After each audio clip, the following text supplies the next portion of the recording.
Are you looking to add an Omega to your collection but want something that stands out and is a little bit different? If so, then you came to the right place. Now, I always tell everyone that a Seamaster or a Speedmaster is something that everyone should have in their watch box. Now, the only downside to that is that everyone has one in their watch box. So the question is, how do you differentiate your collection so you can still keep iconic pieces like this, but have a little bit of a difference in look and feel that stands out from the rest? So today we're going to talk about two specific pieces, the Omega, first Omega in space, and the Omega Seamaster 300. Now what's cool about this Omega Seamaster 300 is the fact that it's basically a heritage model, and it's kind of a throwback to the 1957 Seamaster.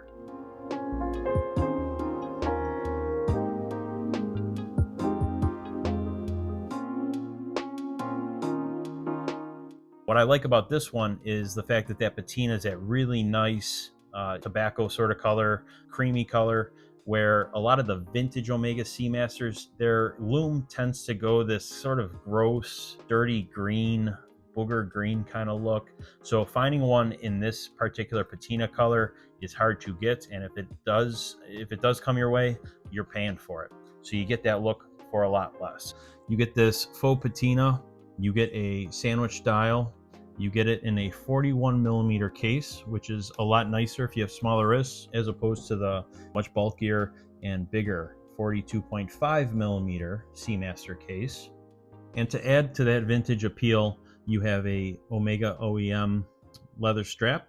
So you get a vintage inspired model, but the ruggedness and reliability of a new movement and new technology and new features. So that's why this one is one of the top ones that I would say to go with instead of the run-of-the-mill Seamaster. Now, moving on, this one's a Sapphire Sandwich Speedmaster. This one is iconic. It is perfect watch. This is probably, dare I say, the perfect one watch collection for a collector. This one does come a little bit bigger at 42mm in the case size, so that might not be appealing for everybody. So what would be another option would be something like this Omega, first Omega in space. Now this one is super unique. It gives you all the bells and whistles of a Speedmaster that we know and love. Now this first Omega in space is a re-edition of the popular 1962 model, and it's definitely something that is unique and stands out from just a plain old Omega Speedmaster. What's also nice about this one comes in at just under 40mm. So once again, for smaller wrists, this would be perfect for you. The bracelet, super unique, super nice. Gives me a throwback to the Ed White Speedmasters.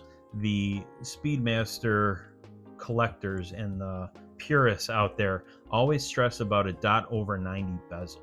And this first Omega in space has that. So all those collectors out there definitely would get a kick out of those little details. Another detail that's super nice is the old vintage Omega logo. Gives you that sort of retro feel. Now vintage, sometimes you have to baby it a little bit more.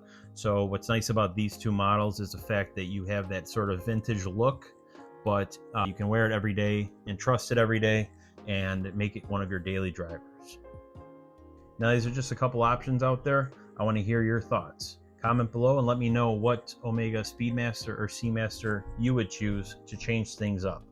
Maybe the white dial version of this that just came out? Let me know. This is Mike with Biel Watches. Thanks for watching. Be sure to like, follow, subscribe, do all those things, and we'll see you on the next one.